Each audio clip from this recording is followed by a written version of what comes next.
반갑습니다. 자, 일단 시험 친다고 고생하셨고 올해 민사소송법, 민사소송법만 얘기해요. 전체적인 시험이 아니라 민사소송법만 놓고 보면 제 생각에는 조금 22문제 정도는 좀 평이했고, 맞죠? 평이하다라는 것이 아예 새로운 게 아니라 22문제는 새로운 게 아니라 기본소에 있는 것들을 기초로 해서 냈다고 생각을 하고, 나머지 세 문제 같은 경우에는 실무적인 부분, 특히 또 지엽적인 부분이 나왔기 때문에 조금 어렵지 않았을까라는 생각을 해요. 그렇다 하더라도 제가 항상 수업 시간에 말씀을 드리듯이 우리는 22개를 맞춘다는 생각으로 공부하시면 될 것 같아요.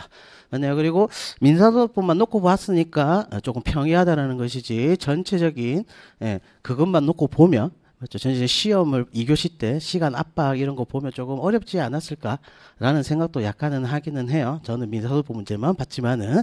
네, 그러면 해설이죠. 해설 바로 들어가 봅시다. 자, 주후 보완이죠. 주후 보완 이건 일책형이에요. 일책형을 기준으로 딱 구성했어요. 갑시다. 주후 보완 옳지 않은 것이네요. 볼게요. 소장 부본 판결 정본이 공시송달. 무슨 말이에요? 처음부터죠. 소장 부본이잖아요. 처음부터 공시송달로 진행이 되었어요. 맞죠? 그러면요, 무조건 주후 보완 된다 그랬잖아요. 맞죠? 그러니까 처음부터 공시송달의 방법에서 송달이 되었다면 특별한 사정이 없는 한 피고는 과실 없이, 왜냐하면 소장 부본 자체도 받을 수가 없으니까. 만약에 소가 제기된 것도 모르잖아요. 그러면도 원고 승소 판결 났으니까 특별한 사정이 없는 한, 맞죠? 과실 없이 판결을 송달도 하지 못한 것, 또 이런 경우에 피고에게 책임질 수 없는 사유로 인해 불변 기간을 줄수할 수 없던 경우에 해당하므로 2주 이내에 주보완 항소할 수 있다라는 거 맞네요. 가장 기본적인 부분이죠. 두 번째, 원고가 피고의 주소를 알면서도 허위 주소라는 말이 나왔네요. 그러면 그 뒤에 공시송달인지 자백간주인지 구분해야죠. 허위 주소 공시송달이네요. 자, 그러면요, 이 송달 자체는 이 송달은요, 공시송달은요, 위법한 것은 맞죠. 왜? 공시송달 요건을 못 갖춘 것은 맞아요. 그러나 재판장의 명령에서 송달되잖아요. 그럼 이 송달은 유효한 송달이니까 유효한 송달이니까 항소기간 진행한다고요? 네, 항소기간 진행한다니까요. 항소기간이 진행을 할 거고 2주가 지나면 뭐가 된다고요? 확정까지 된다고. 맞죠? 요 문제 키포인트는, 맞죠? 송달은 유효하다고. 그러니까 공시송달명에서 판결을 받아 확정시키는 경우에 피고는 추후 보완 상소기간이 도가했어요. 자, 맞네요? 확정이 되었어요. 그러면 그 이후에 알았네요. 이때 알았네요. 앞날로부터 2주 이내래요. 2주 이내라면 재심 가능하고 추후 보완 다 가능하고, 추후 보완 다 가능하고, 2주가 지나고 30일 사이면요. 여기서부터 30일 사이면요. 맞나요? 재심 가능하다고요? 네, 재심 가능하다니까. 추후 보완은요, 안 된다 그랬잖아요. 제가 수업 시간에 이렇게 썼던 것 같은데. 그러면서 XX 맞나요? 거기서 나온 거잖아요. 맞죠? 그러면 추후 보완 상소기간이 도가하였다 하더라도 재심기간 내라며. 재심기간 내잖아요. 맞죠? 그러면 재심에서도 제기할 수 있다라는 거. 맨날 했던 것들. 3번, 원고가 허위 주소 나오네요. 허위 주소가 나왔네요. 그러면 사위 판결 무슨 말이에요? 자백간주잖아요. 자백간주 판결을 받았어요. 맞죠? 그래서 판결 정본이 송달이 되네요. 판결 정본이 송달됐네. 이 송달은 뭐라고요? 무효라고. 맞죠? 그러면 상소기간 진행한다, 진행하지도 않는다. 상소기간이 진행되지 않으면 판결 뭐라고요? 확정도 안 된다. 맞죠? 그래서 뭐예요? 언제든지 상소할 수 있다고 얘기했잖아요. 그래서 나오네요. 언제든지 상소를 제기할 수 있고, 여기까지는 맞죠? 그런데 뭐예요? 추후 보완도 허용한다고요? 추후 보완이 뭐라고요? 불변 기간을 지키지 못한 경우에 하는 거잖아요. 맞죠? 추후 보완은 대상이에요? 아니잖아요. 추후 보완 대상이 아니죠. 맞죠? 그러니까 D가 틀렸잖아요. 추후 보완이 허용되는 건 아니죠. 그러니까 언제든지 상소 가능하다라는 것이지. 답은 2번, 3번이겠네요. 4번이요. 시효 중단을 위한 특별한 사정이 있어서 예외적으로 확정된 승소 확정 판결과 동일한 소송이 신소가 제기가 허용이 되고, 오케이. 전소의 소장 부분과 판결 전부 등이 공시송달 방법에서 송달이 돼서 피고가 책임질 수 없는 사유라나요? 전소에 응할 수 없었을 경우, 만약 이때 피고가 후소에서 전세 확정된 권리관계를 다투기 위해서는 여기서 먼저 해야 되는 거 공시송달로 진행이 되었어요. 전부 다. 그렇다 하더라도 방금 여기서 봤던 거 만약 이 판결은 확정될 수 있다니까요. 확정되었으니까 여기에는 기판력이 당연히 발생을 할 거고 그런데 후소에서요. 소멸시효 중단을 위해서 후소가 들어왔어요. 맞죠? 그러면요. 여기에 대해서 다투려면 이 기판력을 깨야 되지 않을까요? 깨야지만이 다툴 수 있는 거잖아요. 그래서 나오잖아요. 먼저 전세 승소 확정 판결에 대하여 적법한 추한 항소를 제기해서 그 기판력을 소멸시켜야지. 소멸시켜야지만이 다시 그 부분에 대해서 다툴 수 있는 거죠. 맞나요? 오케이. 그러니까 답은 3번이 되는 거고 기판력 파트 체크하시면 될 것 같아요. 소송보사 특별 대리인이죠. 요게 책에는 없는데 너무나 당연한 거 아닐까 싶기는 해요. 갑시다. 법인이 당사자인 경우 이해관계 등이 법인의 대표자가 없거나 혹은 대표자에게 소송에 관한 대리권이 없다는 사유로 당해 소송이나 소송 절차에 관하여 법원의 민사소법 규정에 따라서 64조, 62조 만약 특별 대리인을 선임하여 주도록 신청하는 경우 신청법원은 어디에 하는 거예요? 당연히 수소법원 아니에요. 수소법원이잖아요. 신청법원은 본안 사건이 장외 계속될 혹은 이미 계속되어 있는 수소법원에다가 하는 거잖아요. 수소법원. 조문이기도 해요. 2번 소송법상 특별 대리인이죠. 이거 계속 나왔던 질문 아닌가요? 특별 대리인은 소를 하라고 소송을 뭐라고 대리인으로서 하기 위해서 뽑아내는 거잖아요. 그러니까 당연히 상소 제기하거나 이를 취할 권리도 있다라는 것이 판례 때도 모의고사에서도 계속 냈고 기출 지문에도 나왔던 판례. 3번 법인의 대표자의 자격이나 대표권에 흠이 있어서 소송법상 특별 대리인이 선임된 후 소송 절차 진행 중에 법인의 대표 자격이나 대표권에 있던 흠을 보완했대요. 자, 특별 대리인이 왜 뽑아낸다고 했어요? 특별 대리인 왜 뽑아낸다고요? 소송을 진행하는 중에 혹은 소송 진행하기 전에 맞죠? 대표할 사람이 없으니까 그 법인을 위해서 혹은 소송 무능력자를 위해서 특별 대리인을 뽑아준 거잖아요. 근데 소송 진행 중에 적법한 절차에서 대표자가 뽑혔대요. 맞죠? 그럼 굳이 해임 있기 전에 소송 행위하는데 문제가 있을까요? 전혀 문제 없잖아요. 맞죠? 요거랑 구분해야 되는 게 임시지위를 정하는 가처분 있죠. 그래서 직무대행자 뽑아냈을 때 그거랑은 좀 다르다고 했잖아요. 그래서 특별 대리인에 대한 수소법원의 해임 결정이 있기 전에 흠이 보완된 법인의 대표자가 유효한 소송일을 했대요. 맞나요? 이거 유효한 거잖아요. 할 수 없다? 그래서 틀린 지문인 것 같아요. 맞죠? 이것도 몇 번 기출됐던 지문 중에 하나예요. 그래서 답은 바로 3번이겠네요. 4번 소송 당사자인 법인의 대표자의 대표권에 흠이 있는 경우 법원은 기간을 정하여 보정을 명할 의무가 있고 혹시 대표권의 보정은 항소심에서도 가능하다고요? 보정명령은 언제까지 할 수 있어요? 1심에서 네, 2심, 오케이, 3심, 네, 1심, 2심, 3심 다 가능해요. 보정명령 자체는. 맞죠? 그래서 대표자의 대표권의 보정은 항소심에서도 가능하다. 이게 기본소에는 없는 판례긴 해요. 기본소에 없는 판례긴 해요. 맞죠? 그래도 너무나 당연한 지문이 3번에 있잖아요. 너무나 당연한 지문이 3번에 있고 이것도 너무나 당연하지 않을까요? 보정명령은 상고심에서도 가능해요. 보정명령을 하는 거는. 맞죠? 그래서 답은 3번이 될 거고. 3번 문제 문서 손부 촉탁 문제예요. 이 문제가 조금 어려웠다고 얘기를 하는데 가봅시다. 문서 손부 촉탁은 변론 기일에 할 수 있으나 기일 전에도 할 수 있다고요. 네, 예전에는요. 예전도 그렇고 지금도 똑같아요. 증거 신청 자체는 가능하다 그랬잖아요. 맞죠? 기일 전이라 하더라도 증거 신청은 가능하다라는 거. 맞네요. 조문이 289조. 조문 바꿔볼까요? 289조 제2항에 증거의 신청과 조사는 변론기 전에도 할 수 있다 했잖아요. 전에도. 문서손부 촉탁 자체 신청 자체도 증거 신청이라고 같이 봐야 되는 거니까. 2번 등기사항 지명서 과적관계 등록사항 증명서과 같은 법령상 문서의 정본 또는 등본을 청구할 수 있는 경우에도 문서손부 촉탁할 수 있다. 요 D만 잠깐 볼게요. 법령상 문서의 정본 또는 등본을 청구할 수 있는 경우에 문서손부 할 수 있을까요? 조문 잠깐 볼게요. 352조예요. 352조. 서증의 신청은 343조 규정에도 불구하고 문서를 가지고 있는 사람에게 그 문서를 보내도록 촉탁할 것을 신청함으로써도 할 수 있다. 문서 손부 촉탁할 수 있는데 슬러시 다만이라고 되죠. 다만 단서에 당사자가 법령에 의하여 문서의 정본 또는 등본을 청구할 수 있는 경우에는 그러하지 아니하도록 되어 있거든요. 제가 요렇게 한번 생각해 봅시다. 등기사항 증명서는요, 법원에 가서 등기소에 가서 그냥 떼달라 그러면 떼줘요. 맞죠? 그리고 가족관계 증명서 같은 경우에는 안 떼주거든요. 주민센터 가면. 근데 이게 소송에서 필요하대요. 그러면 실무에서 어떻게 하냐면요, 법원에다가 제출해요. 뭐라고? 보정명령서 제출해 주세요. 죄송합니다. 보정명령서 내려주세요라고 보정명령 신청을 해요. 그럼 거기서 보정명령을 내려줘요. 맞죠? 그럼 보정명령 들고 주민센터 가가지고 떼주세요 하면 떼줘요. 그리고 나서 다시 법원에다가 제출하면 돼요.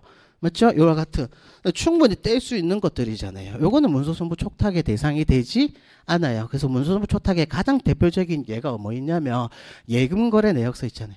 이런 것들, 은행에다가 보내는 것들, 이런 것들이 가능하거든요. 근데 법령상 문서의 정보 또는 등본을 청구할 수 있는 경우에는 굳이 그걸 할 필요가 뭐 있냐고요. 실무를 알면 조금 쉬운 문제긴 해요.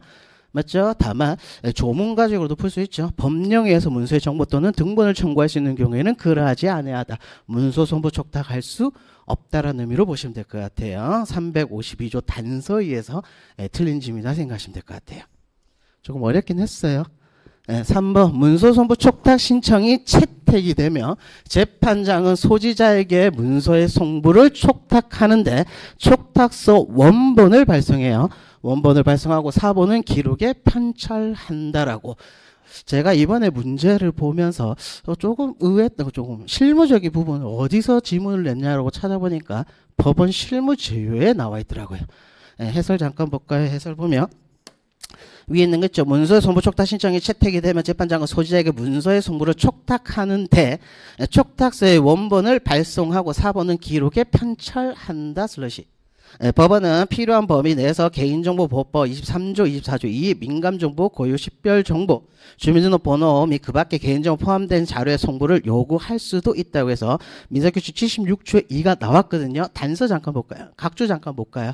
이게 어디냐면 법원 실무제요에 나와 있어요. 맞죠? 요런 부분까지 과연 내야 했을까? 실무적으로 내야 했을까라는 의문이 들긴 드는데, 그래서 제 생각에 이 문서소부 촉탁 문제는 틀리라고 낸 문제지 않을까 싶기는 해요. 어쨌든 편철한다고 해서 법원 실무제요에 그렇게 나와 있어요. 4번 문서선부 촉탁은 법원이나 검찰청에서 보관하고 있는 특정 상권의 전부라도 상관없고요. 기록에 불특정한 일부에 대해서도 할 수 있어요. 해설 잠깐 볼까요? 민사소수 규칙 113조 1항이에요. 민사소수 규칙 113조 1항이에요. 법원, 검찰청 그 밖에 공공기관이 보관하고 있는 기록의 불특정한 일부에 대해서도 352조 규정에 따라서 문서선부 촉탁을 할 수 있다. 뭐라고 해서 일부에 대해서도 할 수 있다고 나와 있잖아요. 만약 기본서에 있는 조문이에요. 이거 이 조문 있어요. 기본서에. 맞죠? 수업할 때 이런 사소한 것까지 안 나올 것 같으니까 넘어간 거지. 기본서에는 있긴 있어요. 이 조문이. 그래서 제 생각에 3번은 틀리라고 낸 문제인 것 같기는 해요. 이거 좀 생소했을 것 같아요. 그래서 답은 2번이고요. 4번 문제. 소송 절차 정지 수개 옳지 않은 것이 닿네요. 당사자의 사망으로 인한 중단 사유를 간과했네요. 소송 개중 당사자 일방이 사망하면 소송 절차는 뭐라고요? 중단시키라고요. 근데 중단하지 않고 판결을 했네요. 하자가 큰 경우예요? 작은 경우예요? 하자가 작은 경우죠. 작은 경우란 무슨 말? 위법하지만 유효한 판결이다. 다시 말해서 당사자에게 판결력이 미친다. 그러니까 구제수단을 줘야 되겠네요. 확정 전에는 상소, 확정된 이후에 재심. 끝. 만약 당연히 뭐라고 할 수 없고 마치 대리권 흠결에 준하여 확정 전에는 상소, 확정된 이후에 재심으로 구할 수 있다. 취소를 구할 수 있다라는 거. 두 번째, 지급 명령이 송달된 후 이의신청 기간 내에 회생 절차 개시 결정 등과 같은 소송 중단 사유가 생긴 경우에는 민사소송법 230조 2항을 준용하여 이의신청 기간 진행도 정지된다라는 판례죠. 기본서에 있는 판례에도. 세 번째, 요것도 기본서에 있는 판례예요. 2019년에 나오는 판례인데 이사가 주주총회결의 취소의소를 제기하였다가 소송 계속 중 사망하거나 사실 변론적 이후에 사망했네요. 자, 이사가요. 주주총회결의 취소의소를 제기했어요. 주주총회결의 취소의소는 원고 적격은 상법에 규정되어 있어요. 주주, 이사, 감사라고. 맞죠? 그러면 얘는요, 승계의 대상일까요? 이 소송은 비일신 존속권이라고. 죄송합니다. 일신 존속적 권리이기 때문에 맞나요? 승계된다, 승계되지 않는다. 승계 대상조차도 아니라는 거. 맞나요? 그래서 그 소송은 이사의 사망으로 인해 중단되지 않고 뭐라고요? 그대로 종료된다라는 거. 맞나요? 승계 대상이 아니에요. 네, 4번 문제. 당사자의 사망으로 인한 소송 수개 신청이 이유 있다고 하여 소송 절차 진행시켰으나 슬러시 갑이 을을 상대로 소송을 제기를 한 상태에서 소송 계속 중 을이 사망하셨대요. 맞나요? 그래서 누가 들어오는 거예요? 내가 승계일하면서 A가 뭐야? 소송 수개 신청을 한 거예요. 수개 신청을 했어요. 그러니까 뭐야? 진행을 시켰어요. 수개 신청을 받아줬어요. 그런데 알고 보니까 수개 신청을 받아놓고 A 명의에 판결이 났어요. 그리고 이 판결이 확정까지 되었대요. 그런데 알고 보니까 A가 뭐라고요? 참칭 상속인이래요. 참칭 상속인이래요. 만약에 지금 변호사가 없기 때문에 나오는 케이스예요. 이거는 어쨌든 참칭 상속인이래요. 맞죠? 그러면 진정한 상속인 B라고 할게요. 진정한 상속인한테 판결 효력이 미쳐요? 안 미치잖아요. 이거는 누구한테 미쳐요? 참칭 상속인한테 판결이 미치는 것이지 진정한 상속인 B한테는 여전히 뭐가 되어 있어요? 중단되어 있어야 하잖아요. 만약에 변호사가 있었다 그러면 이 판결 효력은 얘한테도 미쳐요. 근데 변호사가 없는 케이스잖아요. 맞죠? 그러면 얘한테 판결 효력이 미치는 것이 기판력이 미치는 것이지 진정한 상속인 B한테는 여전히 중단되어 있는 상태로 봐야 돼요. 그래서 너무 빨라요. 그 후 신청인이 그 자격이 없음이 판명된 경우에는 수개 재판을 취소하고 그 신청을 각하하여야 한다. 그런데 이 경우에 법원이 수개 재판을 취소하지 아니하고 수개인이 진정한 재산 상속인이 아니어서 청구권이 이유 없다고 하여 본안 판단을 들어간 거예요. 그래서 실제 판결을 하여 판결이 확정, 다시 말해서 무슨 말? 기각 판결을 하고 이 판결이 확정이 된 거예요. 맞죠? 확정이 되었다면 진정 수개인에 관해서도 기판력이 미친다고. 이 기판력은 누구한테만요? 참칭 상속인한테만 미치는 거잖아요. 맞죠? 진정한 상속인한테는요. 여전히 중단된 상태로 봐야 된다는 거. 맞나요? 그래서 틀린 질문이잖아요. 이것도 기본서에 있는 판례예요. 그대로 있어요. 판례 전문이. 그래서 답은 4번이 되는 거고. 5번 문제 변론주의요. 요거 1번 질문은 너무나 당연한 거죠. 취득 시효의 기산점은요. 무슨 기간? 무슨 사실? 간접 사실. 소멸 시효의 기산일은요. 뭐라고요? 주요 사실. 맞나요? 봅시다. 부동산의 시효 취득에 있어서 점유기간의 산정 기준이 되는 점유 개시 시기에 관한 자백은 이거 무슨 사실? 간접 사실. 간접 사실에 대해서 법원이나 당사자를 구속하지 않으나 간접 사실은 자백의 대상이 돼야 안 돼요. 안 되잖아요. 주요 사실만 재판상 자백의 대상이 되니까. 맞죠? 그러니까 구속하지 아니하나. 소멸시효 완성의 항변에 있어서 본래의 소멸시효 기산일과 당사자가 주장하는 기산일은 소멸시효의 완성의 기산일은요. 얘는 주요 사실. 맞나? 따라니까 서로 다른 경우에는 법원은 누구를 기준으로 당사자가 주장하는 기산일을 기준으로 소멸시효 계산해야 된다라는 거. 맞나요? 간접 사실, 주요 사실 이것만 구분할 줄 알면 될 것 같네요. 당사자가 법원에 서증을 제출하여 입증 취지를 진술하면서 변론주의할 때요. 사실의 주장 책임은요. 원칙적으로요. 명백하게 해야 되는 것이 맞겠죠. 직접적 주장을 해야 하는 것이 맞는 거겠죠. 다만 예외적으로 간접적 주장을 인정하는 케이스가 있다 그랬어요. 간접적 주장하는 케이스가 있다 그랬어요. 그래서 첫 번째 검토해 드리는 게 변론 전체 취지를 봐서 따로 안 쓸게요. 변론 전체 취지를 봐서. 그리고 두 번째 증거 신청하면서 뭐 한 거죠? 증거 신청하면서 내가 왜 이 증거를 신청하는지 입증 취지를 진술한 경우. 입증 취지를 진술한 경우. 맞나요? 그리고 세 번째 증거 조사의 결과물을 자신의 이익으로 원용한 케이스에는 직접 주장하지 않았다 하더라도 마치 뭐한 것으로 보겠다고요? 주장한 것으로 봐주겠다. 간접적 주장에 관한 판례잖아요. 이거. 그래서 서증 제출, 입증 취지 진술 끝났네요. 이렇게 나왔잖아요. 증거 신청하면서 입증 취지를 진술한 경우에는 뭐한 것으로 봐겠다고요? 주장한 것으로 봐주겠다면서요. 진술하면서 서증에 기재된 사실을 주장하거나 당사자의 변론에 전체적으로 관찰하여 간접적으로 주장하는 것도 볼 수 있는 경우에도 주요 사실의 주장이 있는 것으로 보겠다. 간접적 주장에 관한 가장 중요한 판례. 3번 유권대리에 관한 주장 속에는 무권대리에 속하는 표현들의 주장이 포함되어 있다 없다? 없다고 한 거. 맞네요. 효과는 같을지언정. 제가 수업 시간에 이렇게 얘기하는데요. 표현대리는 유권대리예요? 무권대리예요? 내가 몇 번 물어보는 것 같은데 표현대리는 무권대리잖아요. 맞죠? 그럼 이 무권대리 주장 안에 유권대리 주장이 포함된 것으로 봐야 돼요? 당연히 다른 것으로 봐야죠. 4번이죠. 소멸시효 항변은 당사자 주장이 있어야만 법원의 판단 대상이 된다. 오케이. 따라서 당사자가 민법에 따른 소멸시효 기간이네요.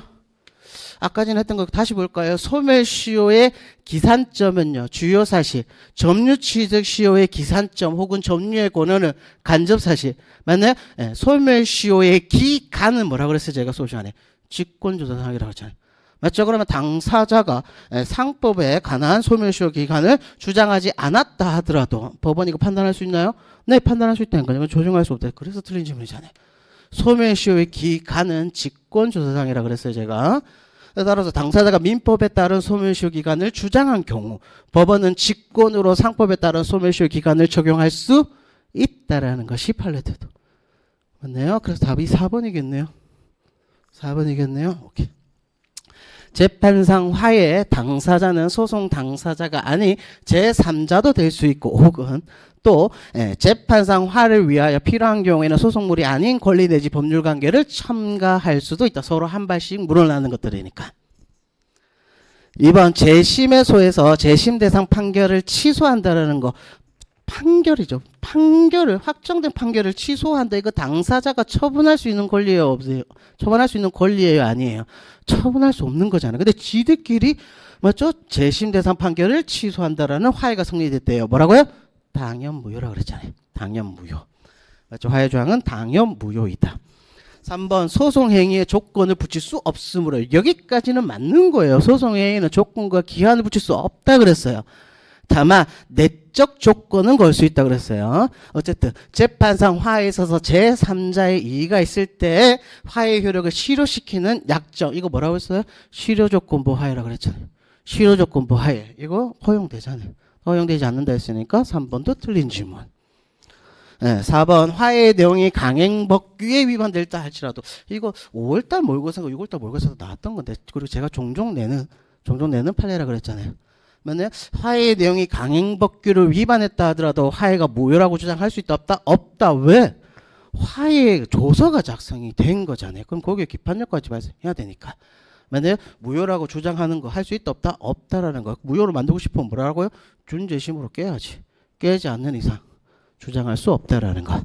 하물며 저 화해 조서 가지고 강제 집행도 나아갈 수 있다 그랬어요. 그래서 답은 3번이 될 거고. 7번 문제. 만약 이 문제가 조금 어려웠다고 하는데 요거 계속 제가 모의고사에 내지 않았나요? 맞죠? 어쨌든 가봅시다. 1번부터 갈까요? 소의 일부가 치하되거나 청구가 감축된 경우에요. 갑이 을을 상대로 예를 들어서 대여금으로 1억 지급 청구 소송을 제기를 했다가 소송 계속 중에 청구 취지를 7천만 원으로 감축했대요. 혹은 일부 치하를 했대요. 맞나요? 그래서 주문으로 피고는 원고에게 7천 지급하라. 소송 비용은 피고가 부담한다. 위 제1항은 가집행할 수 있다라고 쓸게요. 이때 소송 비용은 피고가 부담한다면서요. 맞죠? 그럼 여기에 대한 소송 비용은 얼마만을 얘기하는 거예요? 7천만 원 부분만 부담하다는 거잖아요. 그러면 감축된 이 3천만 원 부분에 대해서 소송 비용 부담에 관한 재판이 있어요, 없어요? 부담에 관한 재판 자체가 일단 없잖아요. 맞나요? 오케이. 다시 가봅시다. 소송 비용에 관해 민사 114조가 적용되므로 당사자가 일부 취하거나 청구가 감축된 부분에 해당하는 소송 비용 상한을 받기 위해서는, 다시 말해서 소송 비용은 피고가 부담한다. 이거는 어느 부분에 대해서만? 7천만 원 부분에 대해서 부담하라는 소리잖아요. 그러면 이 3천만 원 부분에 대해서 소송 비용 부담에 관한 재판 있어요, 없어요? 없잖아요. 맞죠? 그럼에도 불구하고 이 비용에 대해서 돈을 받아야 되잖아요. 맞죠? 받아야 되는 경우가 있긴 있어요. 그러면 어디다가요? 이게 소송 판결로서 종료된 거예요? 아니잖아요. 소송이 종료된 게 아니네요. 그러면 언제요? 소송이 종료될 당시 법원에다가 소송이 종료될 당시 법원에다가 뭐 소송 비용액 확정 신청하면 되나요? 아니죠. 소송 비용 부담에 관한 재판 플러스 소송 비용액 확정 신청해야 되잖아요. 그래서 나오잖아요. 위 규정에 의해서 일부 취하되거나 감축되어 그 부분만이 종결될 당시에 소송 계속 법원에다가 종구 판결 별개 요거와 별개로 별개의 절차로서 소송 비용 부담에 관한 재판에 신청을 하고 그에 따라서 결정된 소송 비용 부담자 및 뭐라고요? 부담액에 의한다라는 거. 맞나요? 계속 했던 것들이잖아요. 맞나요? 이 판례 그대로 있을 거예요. 기본서에. 두 번째는 판례. 소송이 재판에 의하지 않고 완결된 경우. 맞죠? 재판에 의하지 않고 종결이 됐네요. 그러면 종결될 당시 법원에다가 소송 비용 부담 신청 및 소송 비용액 확정 신청을 해야 될 거예요. 어쨌든 소송 종료될 당시 사건이 계속되어 있는 법원이 관할 법원이고 오케이. 여기까지는 일단 맞아요. 근데 두 번째 항소심에서라고 되어 있네요. 항소심에서 항소 취하가 된 경우 갑시다. 감축이 아니라 처음부터 대여금으로 1억 지급 청구 소송이 들어왔다고 칩시다. 대여금 1억 지급 청구 소송이 들어왔어요. 맞나요? 이 상태에서 첫 번째 피고는 좀 빠르게 쓸게요. 원고에게 1억 지급해라. 두 번째 소송 비용 누가 부담해라고요? 을이 부담해라. 3아 위 제1항 가집행할 수 있다.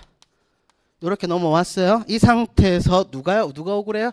을이 억울하니까 을이 항소를 제기했겠죠. 항소 제기하니까 갑의 을에 대한 대여금 1억 부분이 항소심에 넘어와 있는 상태예요. 이 항소심 계속 중에 누가요?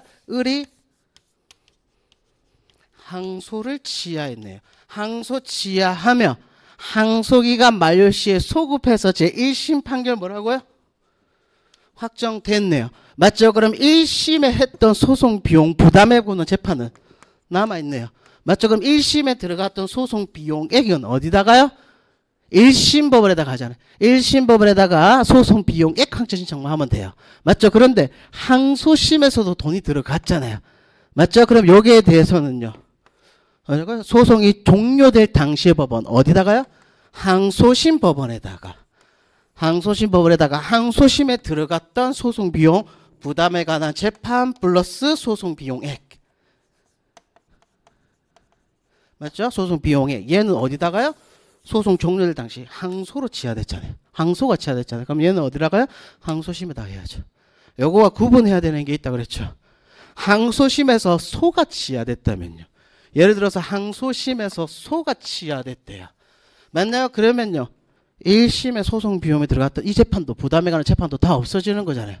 맞죠? 그러면 1심에 들어갔던 소송 비용, 2심의 소송 비용에 들어갔던 소송 비용 전부 다 어디다가요? 항소심에다가 소송 비용 부담에 관한 재판 플러스 소송 비용액 확정 신청. 맞나요? 오케이. 항소심에서 항소가 취하됐잖아요. 항소가 취하된 경우 제1심에 포함된 총 소송 비용에 관해서 항소심으로다 신청해야 된다고요? 항소 취하하며 항소기간 만료 시 소급해서 1심 판결은 확정. 맞죠? 그럼 1심에 들어갔던 소송 비용액은 어디다가요? 1심 법원에다가. 맞죠? 항소심에 들어갔던 소송 비용은 항소심에다가 소송 비용 부담 및 소송 비용액 확정 신청. 근데 어디다가 1심에 항소심에다가 1심 거까지 다 넣으라네요. 그래서 틀린 질문이잖아요. 3번 소송 비용액 확정 신청에 이것도 없는 판례예요. 네, 기본서에 없던 판례예요. 예전에 나왔던 판례인데 그래서 이번에 새로운 책이 나와야 되니까 새로 나오는 책에다가 일단 넣어놓긴 했어요. 갑시다. 소송 비용 확정 신청에 피신청인이 부담해야 될 소송 비용액이 없는 경우에 송달료 등 소송 비용액 확정 절차에서의 비용은 요거도 법원에다가 신청하니까 여기에다가 또 돈 들어가잖아요. 제가 실무에서 이렇게 한다 그랬는데 소송 비용액 확정 1심에 들어갔던 비용 쭉 다 쓰고 만약에 그리고 두 번째 소송 비용액 확정 신청하잖아요. 여기에도 돈 들어가잖아요. 인지 붙이고 송달료 붙이거든요. 요 들어가는 비용도 여기다 그냥 다 같이 넣는다니까. 맞죠? 제가 수업 시간에 이렇게 얘기했어요. 맞죠? 이때 신청인이 부담할 성실 뭐라고? 피신청인이 부담할 소송 비용이 없잖아요. 맞죠? 그러면 이때 들어갈 때 비용은요. 신청인이 부담해야 될 것이지 피신청인이 부담하는 것은 아니라는 거. 부담하게 할 수 없다라는 판례. 됐네요. 오케이. 안 해준 판례예요. 저도 안 해준 판례예요. 근데 상식적으로 볼게요. 피신청인이 부담할 소송 비용이 없대요. 맞죠? 그러면 소송 비용 확정 신청에 들어갔던 비용은 당연히 신청인이 부담해야 되지 않을까라는 의문이 들긴 드는데 엄밀히 말하면 2번에서 보고 답 찍고 3번 내려가면 안 되는 문제예요. 모의고사로도 몇 번 계속 냈던 질문이에요. 네, 4번 민사소송법상 소송비용의 청구는 소송비용 확정 절차에 의하도록 규정하고 있으므로 별도의 절차가 마련되어 있잖아요. 소송비용 부담에 관한 재판을 했으며 실제로 들어갔던 돈이 얼마인지 신청하는 방법 뭐라고요? 소송비용액 확정 신청이라는 별도의 절차가 마련되어 있음에도 불구하고 소로 제기하겠대요. 소금장승신에서 어디에 해당하는 거야? 장에 해당하잖아요. 맞죠? 그러니까 소각화 판결이 날 거예요. 어쨌든 별개소로서 청구할 수 있다 없다? 없다라는 거 들어오면요. 소각화 판결이 날 거예요. 그래서 답은 2번이 될 거고. 8번 문제 청구 변경 옳은 거네요. 요거 모의고사에도 냈던 거죠. 실제 우리 기출지문에 나왔던 거고. 항소심에 이르러서요. 소가 추가적으로 변경된 혹은 교환적으로 변경된 경우에요. 갑이 을을 상대로 A라는 소를 제기했어요. 여기서 무슨 판결이 났겠죠. 뭐 인용 판결이든 기각 판결이다. 판결이 났어요. 그래서 항소를 제기를 했어요. 그래서 갑의 을에 대한 A라는 소가 항소심에 넘어와 있는 상태에서 B라는 소를 추가적으로 변경했다고 칩시다. 맞죠? 그러면 A라는 소에 대해서 1심의 적법 여부를 판단할 거고 맞죠? 1심에 제대로 했네요. 제대로 했다 그러면은 항소를 기각하면 되는 거고 맞나요? 그리고 이 B라는 소는 1심에서 판단하지 않은 부분이 지금 2심에서 지금 추가된 거잖아요. 그럼 얘가 이유가 있다 그러면 B라는 소에 대해서 청구 인용 판결을 하고 만약에 이유가 없대요. 이유가 없으면 청구 기각 판결 따로따로 해야 되지 않을까요? 그런데 항소가 이유가 없다고 해서 항소 기각 맞나요? 그리고 B소도 보니까 이게 이유가 없으니까 뭐요? 그냥 단순하게 항소 기각만 해준 거예요. 주문으로. 맞죠? 그럼 B라는 소에서 판단한 적이 있다 없다? 없는 것으로 봐야죠. 어쨌든 이때는 항소심에서는 신청구에 대해서 재판을 해야 된다. 위 두 경우에 제1심이 원고의 청구를 기각하였고 항소심이 추가된 신소와 교환적으로 변경된 신청구를 기각한 경우라며 맞죠? 이 경우에는 항소 기각을 해야 된다. 아니면 항소 기각 플러스 청구 기각 주문을 또 한 번 더 해줘야 된다. 한 번 더 해줘야 된다. 단순하게 항소 기각하는 주문을 표시했대요. 뭐라고요? 위법한 거죠. 표시해야 된다. 그래서 위법한 거죠. 맞나요? 이때는 항소 기각뿐만 아니라 B라는 소에 대해서 청구 기각 판결을 또다시 하나 더 해줘야 된다 그랬어요. 2번 원고가 채권자 더 이상 안 봐도 될 것 같은데 채권자 대위 소송 제기하다가 피대위 채권 자체를 양수했네요. 만약 그럼 채권자 대위 소송을 제기했을 때 소멸시효 중단 효과는 뭐 한다고요? 소멸하지 않는다라는 거. 소멸 안 됐으니까 틀린 질문일 거고. 3번 서면에 의하지 아니한 청구 취지 변경. 청구 취지 변경은요 262조에 뭐라고 돼 있어요? 서면으로 하라 그랬어요. 절차에 관한 규정이네요. 서면에 의하지 않았네요. 위법한 것은 맞죠. 그러나 당사자가 여기서 아무런 이의를 제기하지 않으며 그 하자는 뭐 한다고요? 치유된다. 이권 상실된다라는 것이 판례 태도. 답 3번 끝이네요. 뭐 옳은 거 찾는 거 맞죠? 4번 청구 취지 변경의 신청이 변경 요건을 갖추지 못하여 옳지 아니하다고 인정이 돼요. 청구의 변경을 허가하지 아니한 불허가 결정을 했네요. 여기에 대해서 독립하여 다툴 수 있다 없다? 없다. 뭘로 다투라고요? 항소로 다투라고 그랬어요. 본안과 함께 항소로 다투라고 그랬어요. 맞나요? 그래서 근데 항고할 수 있다 했으니까 틀린 질문인 거죠. 그래서 답은 3번이 될 거고. 9번 문제 공동소송 옳지 않은 것이네요. 1번 지문 보고 그냥 바로 답 찍고 넘어가야 되는 거죠. 예비적 공동소송의 경우 주의적 공동소송인에 대한 청구를 받아들이며 예비적 공동소송인에 대한 청구에 대해서 판단하지 않아도 된다고요? 70조 1항에 뭐라고 돼 있어요? 전부 다 판단해 주는 거죠. 70조 2항에 전부 다 재판은 밥 바로 1번 끝이잖아요. 만약에 주의조 청구를 인용했다면 실무에서는 예비조 청구에 대해서 예비조 공동소송인에 대해서 기각 판결을 해줘야 돼요. 70조 2항에 나와 있어요. 모든 소송에 대해서 모든 공동소송에 대한 청구에 대해서 판결하여야 된다고 되어 있으니까 70조 2항에. 그래서 다 바로 1번이에요. 더 내려가면 안 돼요. 이거는. 2번 동업이네요. 동업은 뭐라고요? 합유관계죠. 합유죠. 합유는 원칙적으로 뭐라고요? 고유필수적 공동소송. 동업자들 공동으로 해야 된다. 합유 원칙적으로 해갖고 필고. 만약 제가 수업 시간에 이렇게 얘기했는데 이전 등기할 때 만약에 지분 등기할 수 있다 없다? 없다. 그러니까 전원이 해야 된다. 3번 공동상속인이 다른 공동상속인을 상대로 상속재산 확인의 손해요. 뭐라고요? 고필고. 4번 고유필수적 공동소송인 가운데 일부가 누락된 게 고유필수적 공동소송은요. 반드시 전원이 혹은 전원을 상대로 제기해야 되는 소송을 고유필수적 공동소송이라고 부를 거고, 근데 일부가 누락됐네요. 뭐하는 거? 소각화 판결을 해야 되겠죠. 당사자적 경우로 소각화 판결을 해야 될 거예요. 다만 제1심 변론 전결 전까지는 맞죠? 누락된 원고 신청에 따라서 누락된 원고 또는 피고를 추가하도록 명할 수 있다. 허가할 수 있다. 민사소송법 68조의 제목에 필수적 공동소송인의 추가라고 되어 있는데 제가 수업 시간에 그는 뭘로 읽으라고요? 고유필수적 공동소송인 추가라고 읽으라고 그랬어요. 맞나요? 이건 언제까지요? 제1심 변론적결 전까지 가능하다 그랬던 거. 이쪽에서 다 바로 1번이에요. 2번, 3번, 4번조차도 내려가면 안 돼요. 얘는 1번에서 바로 답 찍고 넘어가야 되는 거. 10번 관할이죠.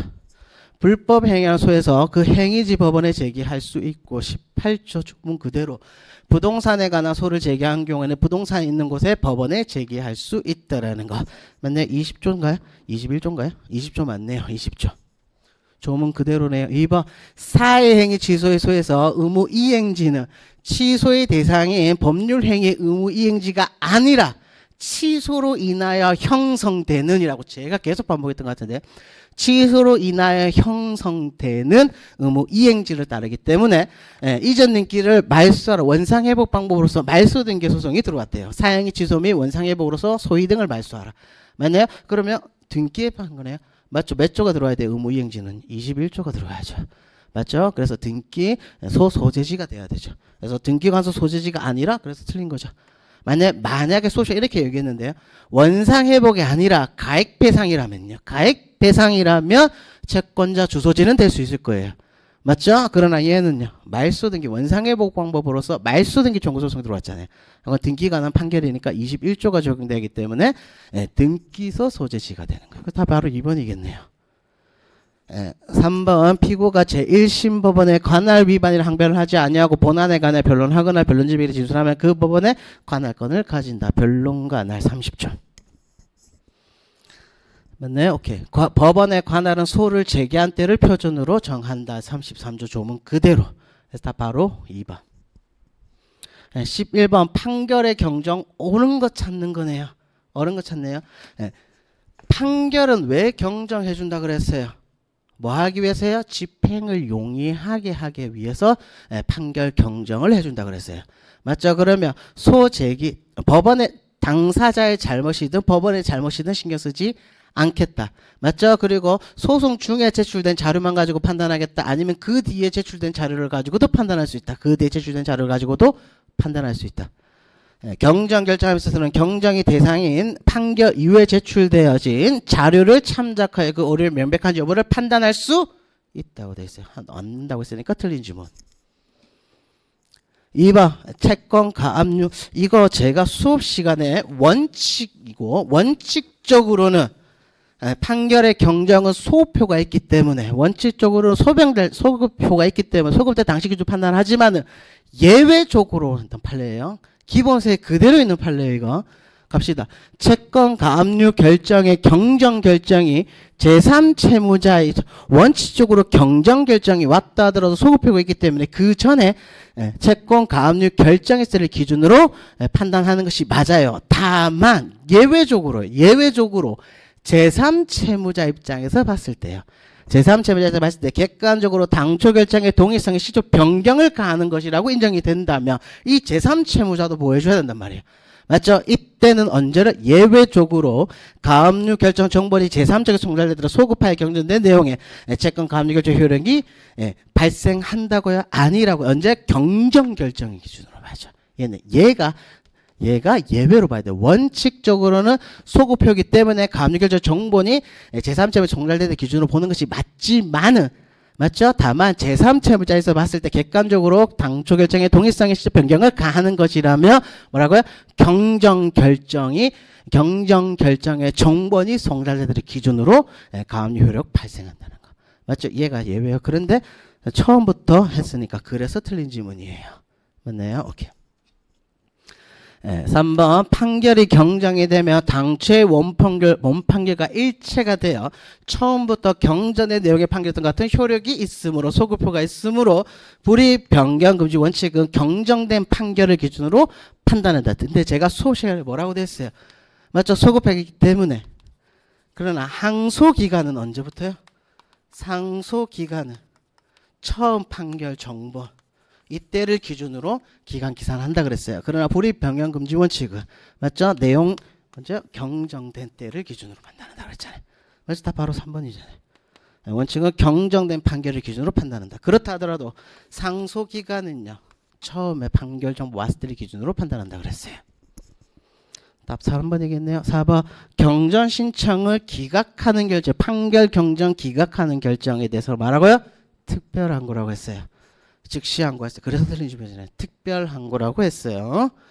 그래서 답은 3번이 될 거고. 맞죠? 오케이. 피고의 답변서 제출 의무네요. 이거 첫날 하는 거 아닐까요? 제가 수업할 때 첫날 하는 건데. 공시송달의 방법으로서 소장 부분이 송달됐어요. 맞죠? 그렇다 그러면 여기서 무별로 원고 수습 판결 갈 수 있어요? 없어요? 못 간다 그랬어요. 맞죠? 왜? 피고가 송장 자체가 송달받은 줄 모르는데 무슨 자백관제 법리를 적용해. 맞죠? 그런데 공시송달의 방법이 아니라면 원고의 청구를 다투는 경우에는 소장 부분을 송달받은 날부터 30일 이내 답변서를 제출해야 된다. 첫날 소장 제출하며 소장 3단계로 흘러간다면서 첫 번째 소장 심사하고 두 번째 소장 심사 다 끝나고 나면 피고에게 소장 부본을 송달한다면서요. 소장 부본 송달하면서 뭐 하라고요? 30일 이내 답변서 제출 의무를 부과한다고 했어요. 제가 수업 시간 할 때 뭐라 했어요? 법원에서 하라 그러면 해야 된다 그랬어요. 안 하면 불이익이 따른다 그랬어요. 30일 이내 답변서가 제출되지 않았다며 왜 제출하지 않았을까요? 할 말이 없으니까 제출하지 않았다 그랬잖아요. 그래서 무별로 원고 순서 판결 갈 거고 30일 답변 제출이 들어왔대요. 그러면 답변 제출 안에 있는 내용을 보면 된다 그랬잖아요. 전부 다 자백하는 취지의 답변서가 들어왔대요. 그리고 다른 다툼이 없대요. 그러면 얘는 뭐예요? 굳이 원고 판사님이 원고 피고를 볼 필요 있어요? 없으니까 무별로 원고 순서 판결 간다 그랬고 근데 다투는 취지의 답변서가 들어왔대요. 그러면 뭐 잡으라고요? 변론기일 잡아라면서요. 그러나 30일에 답변서가 제출되지 않았음에도 불구하고 무별로 원고 순서 판결 갈 수 없는 것들이 몇 가지가 있다는데 제가 주문사를 별로 안 좋아하지만은 맞죠? 첫 번째 공시송달을 지는 경우, 두 번째 직권조사사항이 있는 경우, 세 번째 답변서가 들어온 거. 여기서 말하는 답변서는 30일 이내 답변서 들어오지는 않았지만은 판결 선고하기 전에 법정문을 밥차고 들어오면서 옛다 답변서하고 집어던지는 경우. 맞나요? 그리고 형식적 형성에서 맞죠? 그리고 네 번째 자백간주의 다섯 번째 자백간주의 법리가 적용될 수 없는 경우. 맞죠? 그래서 30일 답변 제출 의무를 해야 된다. 제출해야 된다라는 거.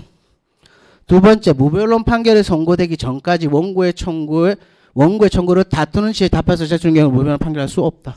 여기서 말하는 이거 얘기하잖아요. 30일 이내에 제출된 것은 아니에요.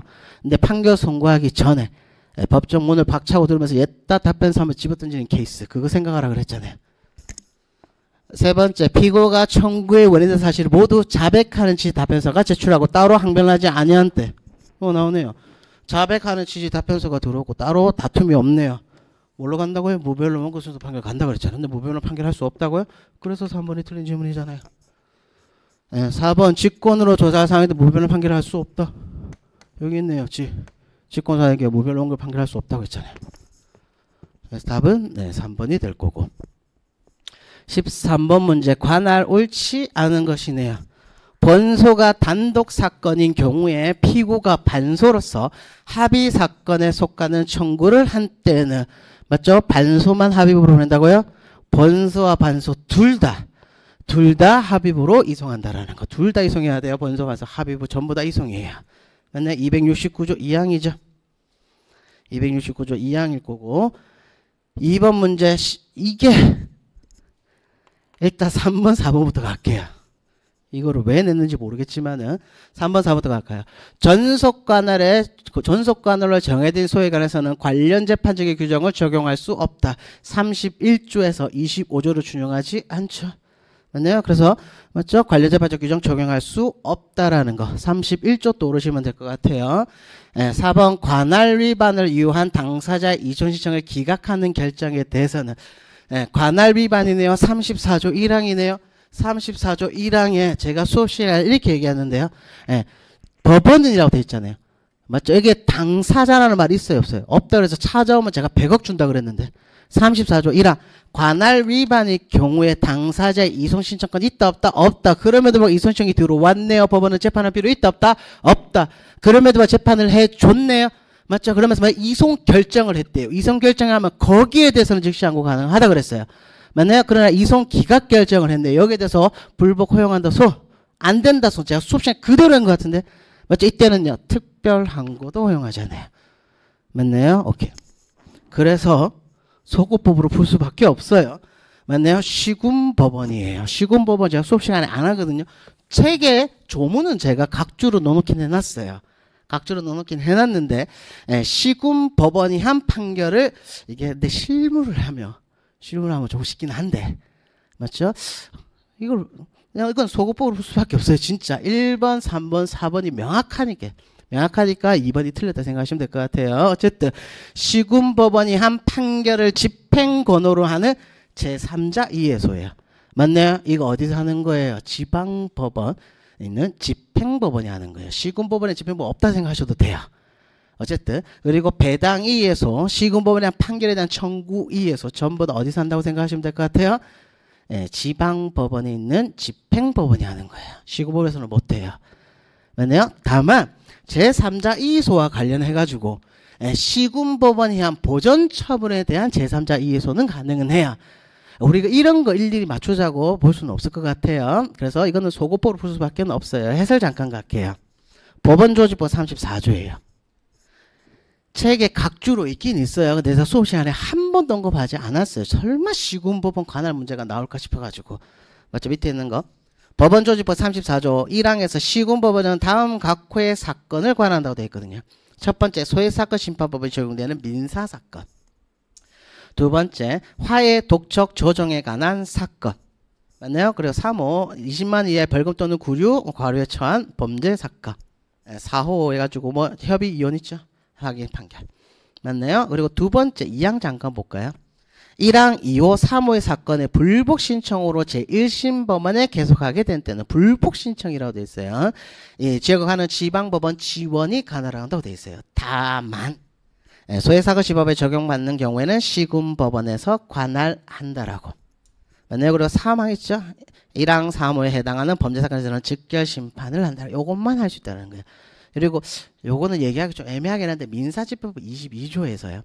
보전 처분에 대한 제3자 이의소는 시군법원에서 할 수 있긴 있어요. 맞죠? 근데 그것까지는 볼 필요 없을 것 같아요. 그래서 답은 그냥 2번이에요. 이런 문제 일일이 볼 생각하지 마세요. 1번, 3번, 4번이 명확하잖아요. 명확하게 다 맞는 질문이니까 어쩔 수 없이 그냥 2번으로 찍으세요. 이것까지 보면 제 생각이에요. 개인적인 생각이에요. 왜 이것까지 냈었어야 되나? 라는 의문. 근데 한편으로는 쉬운 문제 같기도 해요. 1번, 3번, 4번을 명확하게 알았다면. 어쨌든 답은 2번이라 생각하시면 될 것 같아요. 법원 조직법까지도 봐야 돼요. 이걸 봐야 되나 싶긴 한데. 넘어갈게요. 14번 문제요. 상소 옳지 않은 것이네요. 승소한 당사자는 판결 이유 중에 판단이 불만이 있어도 상소의 이익이 없다. 제가 수업 시간에 법원에서 판결문이 날라왔어요. 뭐 본다 그랬어요? 주무만 이겼는지 졌는지 그게 궁금하다 그랬잖아요. 뭐만 보라고요? 주무만 본다고 그랬어요. 맞죠? 그 주문에서 억울하면 항소하는 거지. 만약 아무리 그래도 이유에 불만이 있다 하더라도 상수의 이익이 있다 없다 없다 형식적 불복서를 취하고 있는 판례. 다만 예외적으로 실질적 불복서를 취하고 있는 것이 세 가지가 있다. 엄밀히 말하면 두 가지가, 우리는 두 가지 말면 된다 그랬으니까, 만약에 그 중에 하나가 묵시적 일부 청구한 경우에 전부 승소한 원고가 청구 취지 확장을 하기 위하여 상소 허용한다라는 판례 하나, 두 번째 피고의 상계 항변이 받아들여져서 원고 청구 기각 판결이 난 거에 대해서 피고는 형식적으로 이겼지만은 자신의 자동 채권이 날아갔으니까 여기에 대해서 피고는 항소할 수 있다, 상소할 이익이 있다라는 판례 두 가지. 맞나요? 원칙적으로 판결 이후에 불만이 있다 하더라도 상수의 이익이 없다. 다만 뭐라고요?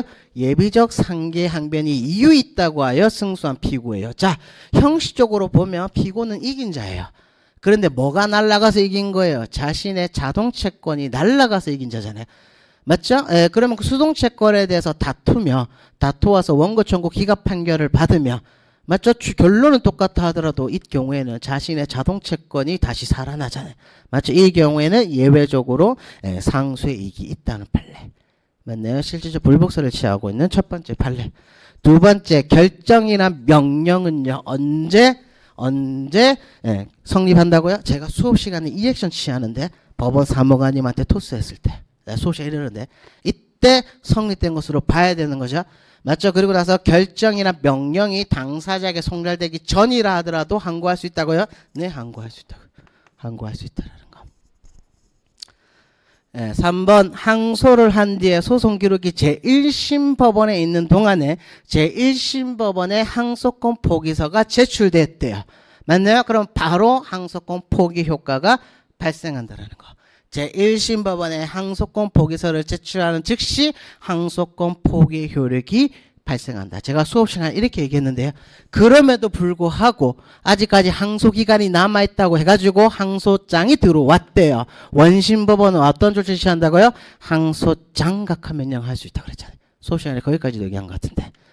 맞나요? 항소권 포기서를 제출하는 즉시 항소 포기 효력이 발생한다라는 거.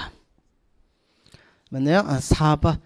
금전 채권에 대한 이행의 청구의 소를 제기하면서 그것이 나머지 부분을 유부하고 일부만을 청구한 취지를 명시하지 아니한 경우, 묵시적 일부 청구했네요. 갑이 을을 상대로 형식 1억의 청구가 있으면 1억의 채권이 있음에도 불구하고 7천만 원을 청구했대요. 일부 청구했대요. 일부 청구가 원칙적으로 말고 허용한다. 왜? 심판의 대상과 부위는 당사자에 맡기니까 처분권주의 때문에. 다만 소신법 적용 밖에서 채권을 3천만 원 이하로 쪼개서 들고 들어오는 경우에는 소신법 제5조 2 혹은 신의집 위반을 하겠다고 소각하 판결을 하겠다. 맞죠? 그러면 허용한다라는 전제하에 그렇다 그러면 과연 소송물은 얼마냐 관련해서 얼마냐에 관련해서 일부 청구 부정설은 소송물은 전부다. 일부 청구 긍정설은 얼마다? 일부다. 판례는 명시설을 취하고 있죠. 맞죠? 명시설을 취하고 있네요. 그래서 명시했다 그러면 소송물은 얼마? 일부. 묵시했다 그러면 소송물은 얼마? 전부. 자, 이 케이스 그대로 들고 들어가 볼까요? 만약에 명시를 했다 그러면 소송물은 얼마? 7천만 원. 여기에 대해서 승소 판결을 했어요. 기판력은 어디까지 발생한다?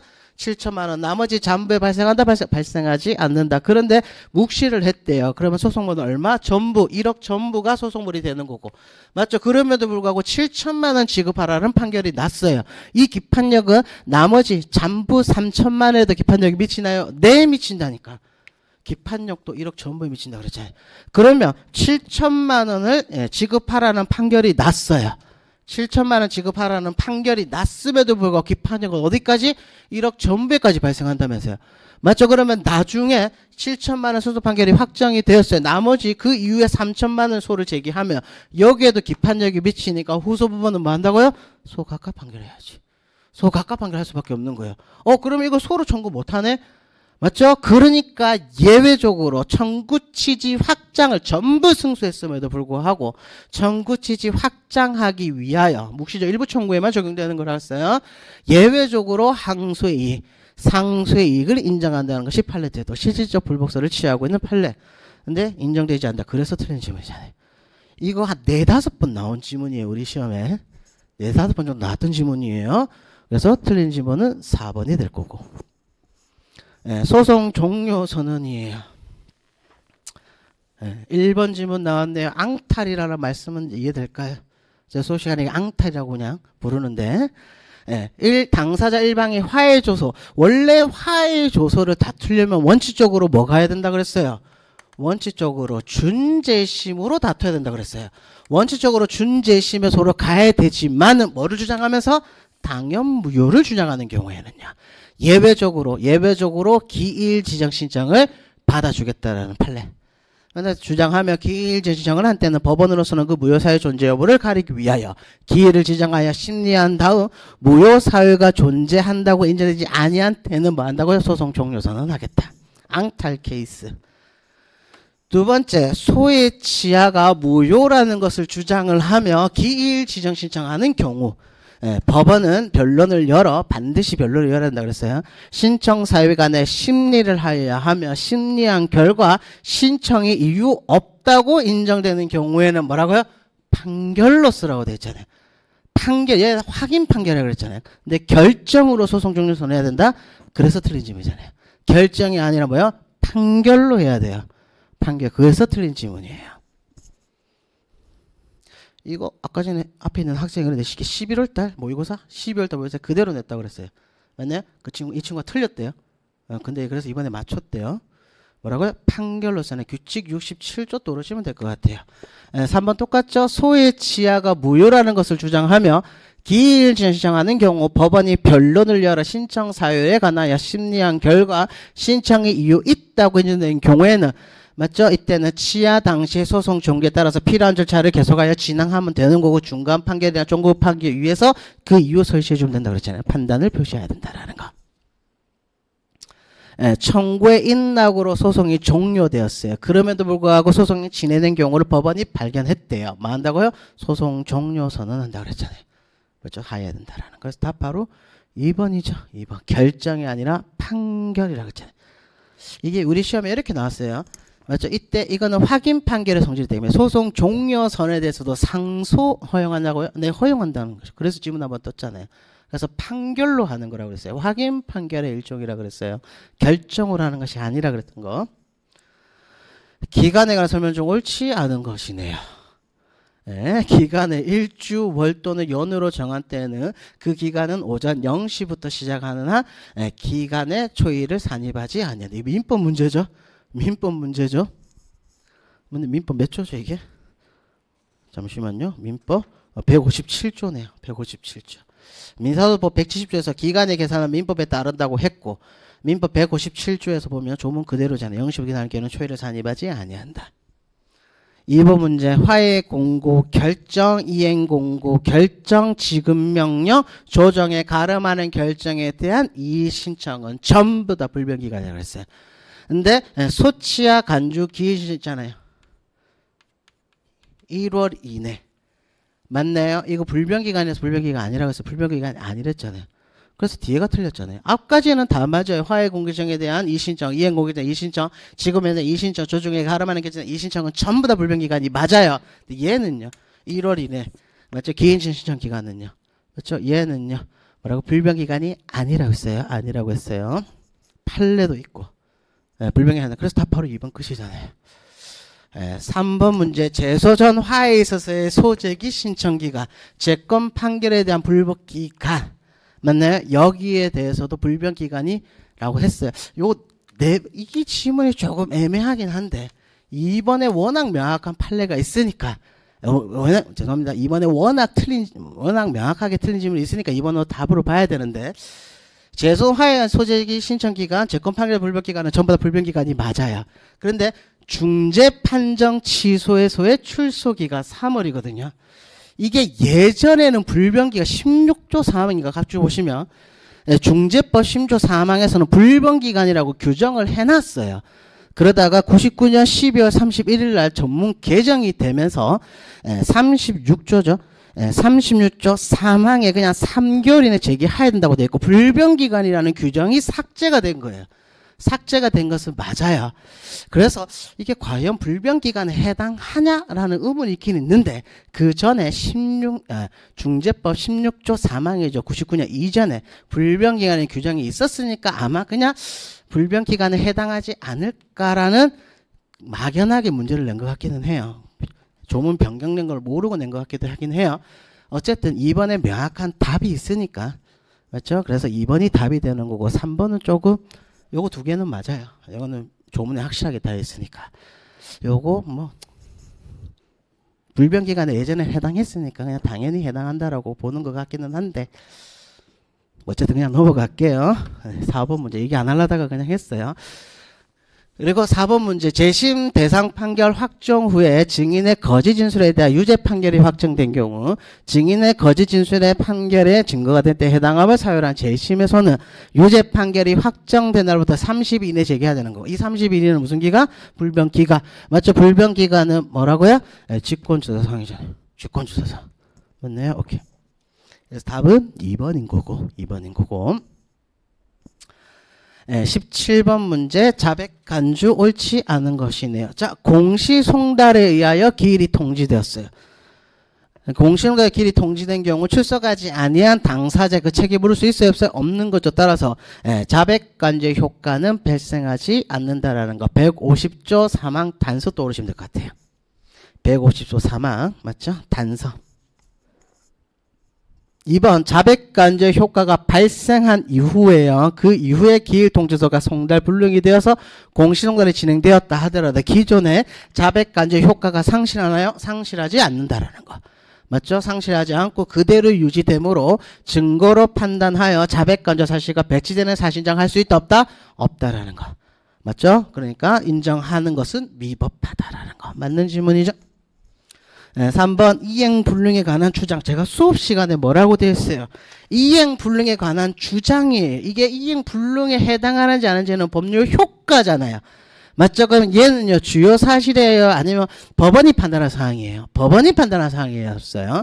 이행불능에 관한 주장은 채무불이행 사실이라는 진술한 것이라고 볼 수 없으므로 그 진술이 자유로이 처리될 수도 있고 법원은 이에 구속될 수 있다 없다? 구속될 필요도 없다라고 했던 거야.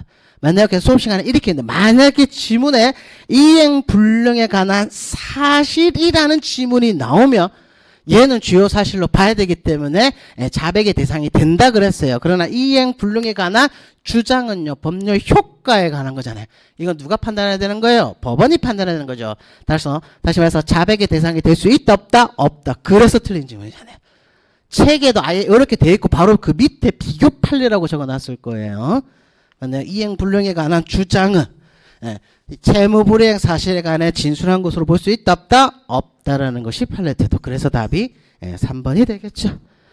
4번 제1심에서 자백 간주가 있었어요. 자, 재판상 자백의 효과가 뭐가 돼요? 재판상 자백을 하면 첫 번째 불요정 사실이 되는 거. 맞죠? 그리고 두 번째 법원에 대한 구속력 발생한다라는 거. 맞죠? 그리고 세 번째 당사자에 대한 구속력 발생한다 그랬어요. 재판상 자백의 경우에. 재판상 자백이 성립하면 불요정 사실이 되고 법원에 대한 구속력 발생하고 당사자에 대한 구속력도 발생한다 그랬어요. 그러나 자백 간주가 효과는 불요정 사실이 되는 거. 네, 맞아요. 두 번째 법원에 대한 구속력 발생. 오케이, 맞아요. 그러나 자백 간주는 당사자의 구속력이 있다 없다? 없다. 그래서 언제든지 처리할 수 있다라는 거. 맞나요? 여기서 언제든지라는 표현이 좀 잘못되긴 했죠. 언제까지 할 수 있어요? 항소심 변론 연결 전까지. 맞나요? 당사자는 처리할 수 있다라는 거. 제1심에서 자백 간주가 있었다 하더라도 당해 신급에서는 물론 항소심의 변론 종결시까지 이를 다투었다면 자백 간주 할 수 있다 없다? 없다. 왜? 당사자의 구속력은 없으니까.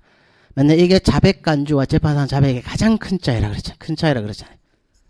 그래서 답은 3번이 될 거고 18번 문제 오는 거 나오네요. 순차 이정된 케이스네요. 원고가 A, B, C 순차로 맞춰진 소유권자에게 강말소를 청구하는 소송은요. 고유필수적 공동소송 아니라 그랬어요. 통상공동소송이라 그랬어요. 따라서 후순위 등기 명의자인 피고 C에 대해서 이미 패소 판결이 확정되었다 하더라도 중간자 명의죠. 선순위 등기 명의인 B, A, B고 A, B 명의의 등기를 말소 청구할 소익이 있다 그랬잖아요. 1번 답 찍고 넘어가야 되나 봐 조건. 맞나요? 그래서 제가 수업 시간에 이렇게 얘기했는데 집행 절차와 판결 절차는 별개잖아. 맞죠? 그래서 수업 시간에 이렇게 얘기했는데 하물며 이 C가 B의 아버지일 수도 있잖아요. 임의로 말소해 줄 수도 있잖아요. 혹은 이전 등기 될 수 있잖아요. 맞죠? 그러니까 여전히 소의 이익이 있다고 보는 것이 판례제도 1번 끝. 2번, 3번, 4번 자체도 넘어가면 안 되는 문제죠. 이거는. 두 번째, 갑의 을에 대한 금전 채권인 A에 의하여 가압류가 됐어요. 가압류는 뭐예요? 가압류되면 채무자 너는 이거를 타에다가 처분하지만 제3채무자 너는 채무자한테 변제하지만 한다 하더라도 가압류권자인 나한테 대항할 수 있다 없다? 없다. 가압류만 해놓은 거잖아요. 잡아놓는 거에 불과한 거잖아요. 관리처분권까지 뺏어가나요? 아니라 그랬잖아요. 관리처분권까지 뺏어가는 건 아니라 그랬죠. 그래서 갑, 을, 병 있는 상태에서 갑이 이거를 피보존 채권으로 해가지고 을이 병한테 가지고 있는 이 채권을 가압류했어요. 그 압류했다 해서 관리처분권 이한테 넘어간다고요? 아니라고 했어요. 이때 을이 병을 상대로 맞죠? 이 이행소 제기하는 거 문제될 거 있을까요? 전혀 없다라는 거. 하물며 이행소를 제기할 실익도 있어. 왜? 소멸시효 완성을 막기 위해서. 맞죠? 여전히 소를 제기할 이익이 있다라는 거. 맞나요? 근데 제기할 수 없다? 그래서 틀린 질문이죠. 3번 토지거래 허가구역 내에 이제 저보다 민법을 더 많이 아시죠? 토지거래 허가구역 내에서 매매계약을 체결을 했어요. 맞죠? 허가를 받기 전에 유동적 무효라는 말 쓰지 않나요? 그럼 토지거래 허가를 받기 전에 이전에 이전 등기 청구소송 제기할 수 있다 없다? 없다. 소유익이 없다 그랬잖아요. 맞죠? 그리고 토지거래 허락의 협력의 소를 제기하는 그거는 가능하다 그랬잖아요. 갑시다. 토지거래 허가구역 내의 토지 매수인이 매도인을 상대로 장차 허가받을 것을 조건으로 해 이전 등기하는 거 허용되지 않는다 그랬죠. 유동적 무효라는 판례. 네 번째, 승소 확정 판결을 받은 당사자가 그 상대방을 상대로 다시 승소 확정 판결의 전소와 동일한 청구의 소를 제기하는 경우, 요거 기판령 나왔으니까 잠깐 볼게요. 갑이 을을 상대로 예를 들어서 대여금으로 10억 지급 청구 소송이 들어왔다고 칩시다. 자, 전소에서 승소 판결을 받았어요. 맞죠? 승소 판결이 확정까지 되었어요. 맞죠? 그 이후에 다시 갑이 을을 상대로 대여금으로 10억짜리 똑같은 소송을 들고 들어왔대요. 맞죠? 전소에서 승소 판결 받았으면 후소에서도 뭐라고요? 모순되지 않게 판단해주면 된다면서요. 그래서 전소는 승소 판결 해주면 되는 거고, 전소가 만약에 패소 판결이 나고 판결이 확정이 되었다면 후소 부분도 왜 주라고요? 패소 판결 해주면 되잖아요. 이게 뭐예요? 모순금지설이잖아요. 모순금지설. 맞죠? 그럼에도 전소에 승소 판결 났으니까 후소도 승소 판결 해주면 되는 거고, 전소에서 패소 판결이 났으니까 후소도 패소 판결 해주면 되는 거예요. 모순되지 않게 판단해주면 되는 거예요. 그런데 잠깐, 야, 니 전에 승소 판결 받았다면서. 승소 판결 받았으면 왜 똑같은 소를 제기하고 그러니 이 판결에다가 집행문 부여받아서 실배선언 확정집에서 송달집에서 붙어가지고 뭐 하면 돼요? 을의 이제 재산에 집행하면 되잖아. 그러면 왜 또 소 제기하고 그러니? 그러니까 뭐라고요? 소의 이익이 없어서. 소의 이익이 없어서 뭐 하겠다고요? 소각하 판결을 하겠다. 소각하 판결을 하겠다. 제가 수업 시간 하고 있는 거 그대로 하고 있어요. 맞죠? 그러니까 갑이 이래 얘기해요. 네. 저 전에 승소 판결 받은 거 맞습니다. 그래서 이 판결에다가 집행문 부여 받아가지고 을의 재산을 집행하려고 봤는데 을이 재산이 없습니다. 그래서 집행을 못하고 있는 상태에서 이 판결이 확정된 날부터 몇 년? 또 10년이 다가오고 있습니다. 그래서 뭐라고요? 소멸시효 중단을 위해서. 소멸시효 중단을 위해서 어쩔 수 없이 똑같은 소를 제기할 수밖에 없었습니다. 맞죠? 이렇게 얘기하니까 그래? 그러면 얘는 뭐 한다고요? 소의 이익이 있다라는 거. 소의 이익이 있다라는 거. 그러면 다시 등장하는 게 뭐라고요? 모순금지설이 다시 등장한다라는 거. 수업 시간에 했던 거 그대로 얘기하고 있는 거예요. 갑시다. 승소 확정 판결을 받은 당사자가 그 상대방을 상대로 다시 승소 확정 판결의 전소와 동일한 청구의 소를 제기하는 경우, 그 후소 법원은 권리보호 이익이 없어서 부적법함으로. 얘는 소이익이 있다니까. 소멸시효 중단을 위해서 다시 동일한 소송을 제기하는 경우는 소이익이 있다니까. 맞죠? 그러니까 더 이상 볼 필요 없겠네. 맞죠? 확정 판결에 의한 채권 소멸시효 기간 10년의 경우가 임박한 경우 그 시효 중단을 위한 손은 소이익이 없다고요? 그래서 틀린 질문이잖아요. 그래서 답은 바로 1번 끝. 19번 문제 소송 목적의 값 옳지 않은 것이네요. 이 문제도 조금 특이한 지문이 하나 있었죠. 어쨌든 갑시다. 채무자가 지급명령에 대한 적법한 이의신청을 하여 지급명령 신청을 소송으로 이행되는 경우 갑이 을을 상대로 예를 들어서요. 대여금으로 10억 지급 청구 소송을 제기했을 때 맞죠? 이때 속가를 기준으로 해서 인지를 제출해야 돼. 인지를 납부를 해야 될 거예요. 그래서 통상의 소를 제기했다 그러면. 그런데 지급명령은요. 이러한 소송 절차보다 간이하게 해주는 거잖아요. 맞죠? 그래서 갑이 을을 상대로 대여금 10억을 뭐 하는 거예요? 소로 제기한 게 아니라 지급명령을 신청했대요. 지급명령 신청하면 소로 제기했을 때에 제출해야 되는, 내야 되는 인지에 얼마만 내면 된다고요? 10분의 1만 내면 된다고 그랬어요. 10분의 1만 내가지고 지급명령 신청을 했어요. 그래서 지급명령의 등본을 을한테 보내줬어요. 맞죠? 그러면서 을이 뭐 하는 거예요? 여기에 대해서 이의 있으면 2주 이내에 이의 신청하라. 그래서 을이 뭐 하는 거예요? 이의 신청을 했대요. 이의 신청을 하면 맞죠? 그러면 법원은 이 10분의 1밖에 안 받았잖아요. 그러면 소로 넘어가려면 나머지 10분의 9를 제출해라라고 갑한테 보낼 거예요. 맞죠? 인지 더 내라는 거. 이때 처음 소 제기했 이거 내야 되는 이 금액을 다시 말해서 이 소가 이 10억을 기준으로 낸 금액을 내야 되지 않을까요? 그래서 나오는 거잖아요. 지급명령에 대한 적법한 이의신청을 하여 지급명령 신청이 소송을 이어내는 경우 지급명령 신청 시에 청구 금액 얼마요? 10억을 기준으로 10억을 소송 목적의 값으로 하여 인지 계산해야 된다는 거. 원래 소로 제기해야 되면 예를 들어서 그냥 50만 원 500이라고 합시다. 500만 원을 제출했다고 칩시다. 인지로 500을 내야 돼요. 죄송합니다. 50일 거예요. 50몇만 원 된 거예요. 맞죠? 50만 원을 제출해야 돼요. 소로 제기하려면. 맞죠? 그런데 지급 명령했으니까 5만 원밖에 안 낼 거예요. 맞죠? 여기 이 신청이 들어왔잖아요. 그러면 소로 넘어가야 되죠. 맞죠? 그러면 얼마요? 45만 원 내야죠. 또 추가해서 내야죠. 언제? 이 소가를 기준으로. 맞죠? 지급 명령 신청 시의 청구 금액을 소송 모집값으로 하여 인지액을 계산함이 원칙이다라는 것. 이거 작년에 나왔던 문제 기억나실까요? 거기에 나왔던 똑같은 판례 앞에 원칙적인 부분을 얘기한 거예요. 두 번째, 반소가 제기된 경우 반소도 소잖아요. 맞죠? 따라서 반소 제기 시를 기준으로 반소 자체에 대한 소송 모집값을 산정해야 되겠죠. 맞죠? 반소도 소니까. 이때 본소와 반소를 합산해요. 합산은 뭐예요? 한 개의 소로서 수개 청구한 경우에 합산한다고 그랬잖아요. 얘는요. 합산한 게 아니잖아요. 본소 합산하면 안 되잖아요. 맞죠? 반소 자체의 반소 제기시를 기준으로 소가 산정해야 된다는 것. 청구의 확장이나 추가적 변경을 내용하는 신청서에는 확장 이후에 총 소송 목적의 값과 종전 소송 목적의 값의 차익을 해당하는 인지를 추가로 붙여야 된다. 맞는 질문 같죠? 제가 수업 시간에 이렇게 얘기했는데요. 속가의 차익이 아니라 뭐라고? 인지의 차익이라고 했어요. 인지의 차익이에요. 인지의 차익. 속가의 차익이 아니라 뭐라고요? 인지의 차익이에요. 인지의 차익. 제가 수업 시간에 목을 피를 토하면서 했던 질문 중에 하나인 것 같은데요. 그래서 답이 3번이에요. 속가의 차익이 아니라 인지액의 차익이에요. 인지액의 차익. 네 번째. 이거 왜 냈는지 모르겠어요. 봅시다. 판결로 확정된 채권의 소멸시효. 이거 조문이에요. 조문 그대로 낸 거예요. 중단을 위한 재판상 청구가 있다는 점에 대해서 확인을 구하는 소송을 제기한 경우. 잠깐만요. 이거 안 된다며. 그래서 틀린 질문이잖아. 근데 여기서는 또 되는 질문으로 냈네. 답답하죠?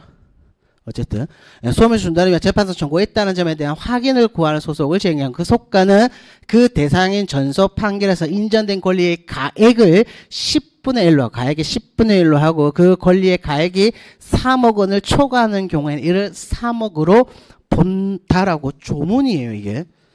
저도 못 외우는 조문인데 민사소송중 인지법 있죠. 민사소송 인지법 제5조 조문을 그대로 죄송합니다. 민사소송 인지규칙 18조의 3이네요. 민사소송 등 인지규칙 18조의 3 해설지 잠깐 밑에 있는 거 그대로 컨트롤 C 컨트롤 V 한 거예요. 우리가 민사소송 등 인지규칙까지도 봐야 되나? 저는 안 봐도 될 것 같긴 한데 어쨌든 나왔으니까 뭐 봅시다. 조문을 그대로 컨트롤 C 컨트롤 V 한 거예요. 근데 3번에 수업 시간에 계속 해줬잖아요. 속가의 차익이 아니라 인지의 차익이라고. 맞네요. 그래서 답이 3번이었던 것 같아요. 이게 어려운 문제라고 하는데 어려운 질문이 아니었던 것 같아요. 제 기준으로 봤을 때는. 20번 판결의 선고 확정 옳지 않은 것이네요. 판결은 선고의 효력이 생기고 203조인가 그렇죠? 선고로 해서 효력이 생 205조네요. 205조 판결은 선고의 효력이 생기고 당사자가 출석하지 않거나 소자가 중단되어 있다 하더라도 할 수 있다. 207조 247조이랑 조문 그대로네요. 두 번째, 소액 사건은 판결서에 이유를 기재하지 아니할 수 있는 대신에 판결 선고 시의 주문을 낭독하고 주문이 정당함을 인정할 수 있는 범위 안에서 그 이유의 요지를 말로 설명해야 된다. 제가 수업 시간에 이렇게 얘기했는데요. 소액 사건 3천만 원 이하잖아요. 맞죠? 그래서 최근에 굉장히 문제가 된다 그랬잖아요. 소액 사건 2천만 원 청구 소송을 제기했는데 원고 청구 인용 혹은 원고 청구 기각 판결이 났는데 내가 왜 이겼는지 왜 졌는지를 안 적어주는 거예요. 왜? 이유를 생략할 수 있으니까. 그래서 지금 굉장히 문제가 되고 있어가지고 이번에 법을 개정하기는 했잖아요. 맞죠? 어쨌든 주문만 이유를 기재하지 아니할 수 있고 주문만 표시해도 상관없다라는 거. 3번 원고 또는 피고가 판결 확정 증명서를 신청할 때는 제가 수업 시간에 이렇게 얘기하는 것 같은데 판결이 확정이 되면 그 소송 기록 전부 다 어디로 보낸다고요? 무조건 1심으로 보낸다. 1심에 소송 기록을 보관한다 그랬어요. 항소심에서 판결이 확정이 되었어요. 소송 기록 어디로 보낸다? 1심으로 보낸다 그랬어요. 상고심에서 판결이 확정이 되었어요. 소송 기록 어디로 보낸다고? 1심으로 보낸다 그랬어요. 그러면 소송 기록이 있는 법원에다가 뭐 하는 거예요? 확정 지면서 신청한다 그랬어요. 맞죠? 이거 조문이에요. 조문 499조 제1항이잖아요. 조문 잠깐 볼까요? 원고 또는 피고가 판결 확정 증명서를 신청한 때에는 소송 기록 전부 다 어디라고? 1심에 했으니까 제1심 법원의 법원 사무관 등이 기록에 따라서 내어준다. 다만 이 항에서 소송 기록이 상급심에 있는 때는 상급심에 있을 때는 상급법원의 법원 사무관 등이 그예요. 그 확정된 부분에 대해서만 뭐 한도가요? 증명서 확정 증명서를 내어준다라는 거. 조문 그대로네요. 499조 1항 2항. 예, 요거 수업 시간에 몇 번 했던 것 같은데 법원이 적법하게 변론기일을 진행한 후 이를 종결하고 판결 선고기일을 고지했어요. 맞죠? 이때 원고는 출석을 했어요. 맞죠? 그리고 피고는 출석하지 않은 상태에서 수업 시간에 했던 거 그대로 얘기할까요? 원고 할 말 있으니까 할 말 없대요. 피고 출석하지 않았음에도 불구하고 피고 할 말 없대요. 그러면 변론을 종결하겠습니다. 그리고 2024년 지금 몇 월이에요? 7월 14일 오전 11시 302호 법정에서 판결 선고하겠습니다. 판결 선고 기일을 고지했어요. 이 고지 효과는 원고는 바로 기로 들었으니까 맞죠? 고지된 효과 발생할 거예요. 피고는 출석하지 않았어요. 그러면 판결 선고 기일을 내가 고지했어요. 제정하지 않았다 하더라도 고지 효과 있다고요? 네, 있다고 했어요. 제가 수업 시간에 있다고 했어요. 그래서 한 거잖아요. 종결 판결 선고 기일을 고지한 때는 제정하지 아니한 출석하지 아니한 당사자에게도 판결 선고 기일 고지의 효력이 있다니까. 없고 했네요. 그래서 틀린 질문이겠네요. 있다 그랬어요. 그리고 그 당사자에 대해 판결 선고 기일 소환장을 송달하지 아니하였다 하더라도 위법하지 않다라는 판례. 왜? 이미 고지를 해줬으니까. 고지를 한 거니까. 맞죠? 4번인 거죠? 4번. 21번 문제. 이송 옳지 않은 것이네요. 나오네요. 이송은 법원이 직권 또는 당사 신청에 의하여 할 수 있는 거죠.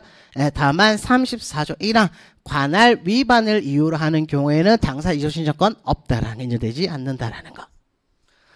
소송이 이송받은 법원의 이송 결정에 따라야 되고 소송이 이송받은 법원이 다시 사건을 다시 다른 법원으로 이송하지 못한다. 제가 아마 이렇게 했었던 것 같은데 수업 시간에 갑 을이고 얘 부산 얘 서울이라고 합시다. 맞죠? 그럼 부산 아니면 서울에다가 소를 제기해야 될 건데 어디다가 소를 제기한 거예요? 대전에다가 소를 제기한 거예요. 그럼 대전지방법원은 맞죠? 관할가에 있는 부산이라든지 서울로 이송해 줘야 될 거예요. 근데 이송을 어디다 해버린 거예요? 대구에다 이송을 해버린 거예요. 잘못 이송을 해버린 거예요. 맞죠? 그럼 대구지방법원은 대전으로 반송할 수 있다 없다? 안 된다. 부산 혹은 서울로서 전송할 수 있다 없다? 없다. 맞죠? 오케이. 알겠어. 두 번째요. 이 관할이 전속관할이에요. 부산의 전속관할이에요. 그럼에도 불구하고 전속관할을 위반해서 이송을 해줬대요. 맞죠? 그럼 대구 법원은 부산으로 다시 이송할 수 있다 없다? 없다라는 거. 구속력 발생한다라는 거. 오케이, 알겠어. 전속관할 중 신급관할을 위반했대요. 이때 관할 위반한 법원이 거기에 따라야 되냐고. 그러니까 잠깐 제가 소시에 뭐라 했어요? 상급 법원은 구속하지 않는다. 다시 말해서 하급식 법원 혹은 동급식 법원은 구속될지언정 상급식 법원은 구속하지 않는다라고. 내가 수십 번 얘기했던 거예요. 상급 법원에 밀친다고요? 그러면 2번이 틀린 지문 더 내려갈 필요도 없네요. 맞죠? 그래서 2번이 틀린 지문인 거고. 3번 이송 결정이 확정된 때는 소송은 처음부터 이송받은 법원에 계속된 것으로 보겠다. 40조 1항이죠. 40조 1항 조문 그대로. 네, 그리고 4번 문제. 원고가 고의 또는 중단 과실 없이 행정소송으로 제기해야 될 사건을 민사소송으로 잘못 제기했네요. 맞죠? 그러면 이송하는 것이 맞을 거예요. 이송하는 것이 맞을 거예요. 그런데 이 민사법원에 행정소송에 관한 관할권도 있대요. 관할권 있으면 그냥 해라는 것이죠. 그냥 해도 상관없다라는 거예요. 잘못된 경우 수소법원으로서는 만약 그 행정소송에 관한 관할도 동시에 가지고 있는 경우라면 이를 행정소송으로 심리 판단하여야 하고 슬러시. 그 행정소송에 관한 관할권을 가지고 있지 않다면 어디로 뭐 해주라고요? 이송해주라는 판례. 이송해주라는 판례. 그래서 답 여기서 한 걸음 더 나아간 판례 지금 할 필요는 없는데 만약에 행정소송으로 이송한다 하더라도 요건을 못 갖춰가지고 각하될 것이 뻔하대요. 그럼 이송하는 것이 맞을까요? 각하는 것이 맞을까요? 각한다라는 판례도 있어요. 어쨌든 그래서 답은 2번인 거고 22번이죠. 자, 올해 변경된 조문을 그대로 냈어요. 그대로 조문을 냈어요. 근데 문제 추잡긴 하죠. 문제 추잡긴 해요. 갑시다. 원고가 속건을 남용하여 청구가 이유 없음이 명백한 소를 반복적으로 제기하겠대요. 제기하는 경우 법원은 결정으로 500만 원 이하의 과태료에 처한다라는 거. 처한다라는 거. 맞나요? 이게 민사소법 219조의 2네요. 민사소법 219조의 2 조문 그대로. 두 번째, 패소할 것이 분명한 사건에 대해서는 소송구조 신청에 필요한 소송 비용과 그 불복 신청 즉시 안 걸 거예요. 불복 신청에 필요한 소송 비용에 대해서도 소송구조하지 아니한다. 128조 2항인가 그렇죠? 128조 2항. 3번 원고가 속건을 남용하여 청구가 이유 없음이 명백한 소를 반복적으로 제기한 것에 대하여 법원이 변론 없이 판결로 소를 각하하고 싶대요. 각하는 경우에는 재판장은 직권으로 해요. 재판장은 직권으로 피고에 대하여 공시송달을 명할 수 있다. 굳이 피고한테 소장 부분을 뭐하러 보느냐 그 말이에요. 맞죠? 이게 194조 4항이죠. 194조 4항. 올해 전부 다 개정된 조문이에요. 그리고 4번이에요. 법원은 소장에 붙이거나 납부할 인지액이 소송 목적의 값이 3천만 원 이하. 이거 외우지 마세요. 이하인 경우에 1,000원, 소송값이 3천만 원 초과 5만 원 이하인 경우에는 1만 원, 소송 목적의 값이 5억을 초과하는 경우에는 5만 원에 미달하는 때에는 여기까지는 다 맞아요 지금. 이때는 소장의 접수를 보류할 수 있는 거예요. 할 수 있는 게 문제 추잡게 됐어요. 하야 하는 게 아니라 할 수 있다라고 되어 있어요. 이게 민사소송 등 인지법 제13조 있죠. 13조 2항 있죠. 밑에 있는 거 그대로 냈잖아요. 3천만 원 이하 1,000원, 3천만 원 초과 5억 이하인 게 만원, 5억 초과하는 경우에 5만 원. 맞죠? 그리고 위에 올라갈까요? 소장 2항의 마지막 부분, 2항의 1호 위에 소장 참가 신청서 재심 소장 준재심 소장의 접수를 보류할 수 있다고 되어 있잖아요. 그래서 틀린 질문이에요. 그래서 틀린 질문이에요. 맞나요? 오케이. 하야 된다고 해서 틀렸대요. 답답해요 이런 질문. 아니에요. 충분히 낼 수 있다고 보긴 봐요. 조문이니까. 그래서 답은 4번이에요.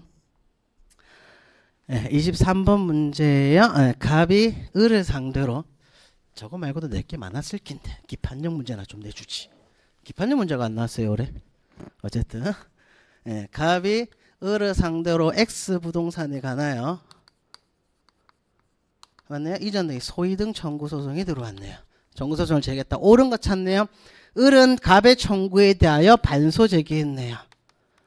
반소 제기했다. 그 후 갑이 을의 동의를 얻어서 본소 취하했네요.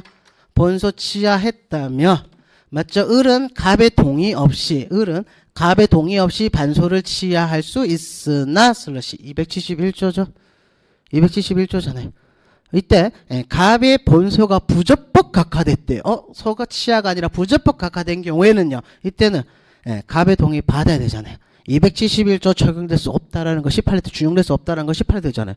그러니까 갑의 본소가 부적법 각하됐다면 갑의 동의가 있어야 반소 취하 효력이 발생한다. 맞는 질문이네요. 끝. 더 이상 내려가면 안 되는 질문 중에 하나. 갑의 소취하는 을이 본안에 관하여 준비서면을 제출하기 전이나 변론주비기일에 진술 또는 변론하기 전이라도 을에게 소송을 유지하는 데 이관계가 있으면 을의 동의를 받아 효력을 가진다고요. 소취하는 뭐라고요? 자유라고 그랬어요. 다만 상대방이죠. 피고가 준비서면, 답변서 또는 준비서면을 제출하거나 변론준비기일에서 진술하거나 혹은 변론기일에서 변론할 때는 피고의 동의를 받아야 된다면서요. 266조 2항이잖아요. 그러면 그 전이잖아요. 그 전에 동의 받아야 돼요? 동의 받을 필요가 없죠. 받아야 된다니까 틀린 주문일 거고. 갑이 제1심에서 소를 취하하려고 하는 경우 제1심 판결 선고 전에 하여야 하나. 소 취하는 언제든지 할 수 있는 거 아닌가요? 언제든지 할 수 있죠. 틀렸네. 항소심에서 항소 취하는 경우는 판결이 확정될 때까지 항소심 판결 선고 전까지 아닌가요? 그래서 틀린 질문이잖아요. 4번 갑이 항소심에서 항소를 취하하려는 경우 을이 본안에 관하여 응소하였다면 을의 동의가 필요하다. 제가 수업 시간에 뭐라고 그랬어요? 항소 취하면 땡큐 아닌가요? 항소 취해주면 땡큐잖아요. 맞죠? 이때 동의 필요해 필요 없는 거예요? 필요 없다 그랬어요. 동의해야 한다니까 동의가 필요하다니까 틀린 질문인 거고. 소 취하는 경우에는 피고의 동의가 필요할 수 있을 거예요. 맞죠? 근데 항소를 취하며 피항소인으로서는 땡큐라니까. 맞죠? 그래서 피항소의 동의 필요하다 필요 없다 필요 없다라고 했어요. 그래서 다 바로 1번 끝. 24번 문제네요. 소해사건 심판 절차에 관해서 옳지 않은 것이네요. 이행공고 결정에 대하여. 이행공고 결정. 통상적으로 이행공고 결정 신청서를 제출한다고요? 아니라 그랬어요. 이행공고 결정에 신청을 하는 게 아니라 갑이 을을 상대로 소송을 제기하는 거예요. 소송을 제기하는데 속가가 3천만 원 이하인 경우예요. 얘는 지급 명령은 아예 처음부터 지급 명령 신청을 한다 그랬어요. 이건 속가와 상관없다 그랬어요. 맞죠? 10억짜리 100억짜리 지급 명령도 가능하다 그랬어요. 금전 기타 대체물이기 하면 된다 그랬어요. 그런데 얘는요, 이행공결정은 소를 제기했는데 속가가 3천만 원 이하인 경우에 굳이 맞죠? 간단하게 끝내자는 거잖아요. 그래서 나오는 게 뭐야? 이행공고 결정이라는 제도잖아요. 그래서 2천만 원 소송을 제기를 했어요. 그러니까 법원이 보니까 껌값이네. 그러니까 피고한테 뭐라고요? 야, 네 돈 2천만 원 지급해라. 그래서 뭐 하는 거예요? 이행공고 결정에 등본을 보내주는 거예요. 이행공고 결정을 하고 그 등본을 송달해 주는 거예요. 맞죠? 그리고 나서 여기에 대해서 불만 있으면 뭐라고요? 2주 이내에 이의신청하라는 거예요. 자, 이행공고 결정에 뭐라고 되어 있어요? 피고는 원고에게 2천 지급하라 라는 이행공고 결정이 날라왔고, 그래 대해서 을이 억울하니까 을이 뭐 하는 거예요? 이의신청을 했어요. 맞죠? 그 상태에서 을이 뭐 다투면 뭐 하겠노, 그냥 2천만 원 주지 라고 하면서 이의신청을 뭐 하는 거예요? 취하하고 싶대요. 취하하면 이제 확정되잖아요. 맞죠? 취하하는 말은 취하하면 원고 갑은요 땡큐 아니야? 땡큐라 그랬잖아요 수업 시간에. 이때 동의 받을 필요 있어요 없어요? 동의를 왜 받아와? 이행고의자에서 이의신청을 한 피고는 제1심 판결이 선고되기 전까지, 여기까지 다 맞아. 제1심 판결 선고되기 전까지 원고의 동의를 얻어서 취하할 수 있다고요? 동의 자체가 필요 없다 그랬잖아요. 만약 동의자님 이시정 취하해 지금 원고 가면 땡큐라니까. 그래서 다 바로 1번 틀린 지면 끝났네요. 맞죠? 이시정을 취하하면 이행고의정 확정이 된다. 요것만 빼면 다 맞아요. 원고의 동의만 빼면 다 맞아요. 맞죠? 그래서 다 바로 1번이네요. 옳지 않은 거. 원고 동의를 왜 받아와? 취하해주면 땡큐지. 자, 재심 사건, 재심 대상 사건이 소액 사건이래요. 맞죠? 그럼 소액 사건의 재심 절차도 소액 그대로 따라가야 되지 않을까요? 맞죠? 조문으로 따지고 들어가면 455조네요. 455조. 네, 3번 소액 사건 심판법에 따라서 처리되는 사건은 소를 제기했는데 마침 소가가 얼마라고 해서 3천만 원 이하네요. 그럼 간단하게 끝내자 라는 것이 소액사건 심판법이라고 그랬어요. 근데 보니까 사건이 복잡해. 판사가 자기 혼자서 판단이 안 될 거라 생각한 거예요. 맞죠? 그럼 이거 합의부로 이송하면 안 돼요? 가능하다는 것이 판례잖아요. 소액사건 심판법에 따라서 처리되는 사건은 고유의 사물 권한이 있는 것이 아니라 민사 단독 사건 중에 이거 판례 그대로 낸 거예요. 예, 그리고 이 판례 기본서에 있고 예, 사건 중에서 속가에 따라서 특례로 처리하는 것이 뿐이므로 사안의 성질을 보아 간이한 절차로 빠르게 처리될 수 없는 사건은 민사소법 34조 2항에 의하여 그 사건을 지방법원 혹은 지원의 합의부로 이송할 수 있다라는 것이 판례 태도. 예, 4번 2개 이상의 소액 사건을 병합이네요. 이게 처음부터 한 개소로 제기한 것이 아니라 그랬어요. 2개 이상의 소액 사건을 병합함으로써 소송법값이 확산이 3천만 원을 초과하였다 하더라도 여전히 뭐라고요? 소액 사건에 해당을 했어요. 실제 지문에서 갑이 을을 상대로 대여금으로 2천만 원 그리고 물품 대금으로 2천만 원 맞죠? 이렇게 하나의 소로서 제기하면 뭐 하는 거예요? 합산하기 때문에 소가가 4천만 원이 되니까 얘는 소액 사건이 아니라 그랬어요. 근데 갑이 을을 상대로 대여금으로 2천만 원 청구 소송을 제기하고 그와 별소로서 갑이 을을 상대로 물품 대금으로 2천만 원 지급 청구 소송이 들어왔는데 판사님이 야 이거 당사자도 갖고 하는데 뭐하러 따로따로 하니 그냥 한 방에 묶자라고 해서 많은 거예요. 병합을 시킨 거예요. 뭐라고요? 법원이 병합시킨 거예요. 맞죠? 그렇다 하더라도 얘는 따로따로 제기한 거잖아요. 만약에 합산의 원칙은 뭐라고 했어요? 한 개의 소로서 수개의 청구하는 경우 합산하는 것이지. 얘는 소가 따로따로 2개 들어왔는데 법원이 병합한 거잖아요. 맞나요? 그럼 이때 여전히 뭘로 보겠다고요? 소액 사건으로 본다고 그랬잖아요. 맞죠? 여전히 소액 사건에 해당한다라는 거. 맞죠? 그래서 답은 바로 1번인 거고. 맞죠? 1번 찍고 바로 넘어가야 되는 문제예요. 이것도. 25번 부대 항소 옳지 않은 것이네요. 항소기간 이내에 한 부대 항소는 독립한 항소로 본다. 원칙적으로 404조에 뭐라 해서 부대 항소는 종속성이 있다 그랬어요. 다만 항소기간 내에 제기된 부대 항소는 독립한 항소로 보겠다. 404조 단서죠. 네, 404조 단서. 죄송합니다. 404조 단서 맞죠? 404조 단서. 네. 오케이. 그리고 2번 원고 전부 승소 판결에 대하여 피고가 지연 손해금 부분에 대해서만 항소하고 원고가 부대 항소로서 청구 취지를 확장 변경한 경우 부대 항소가 들어왔네요.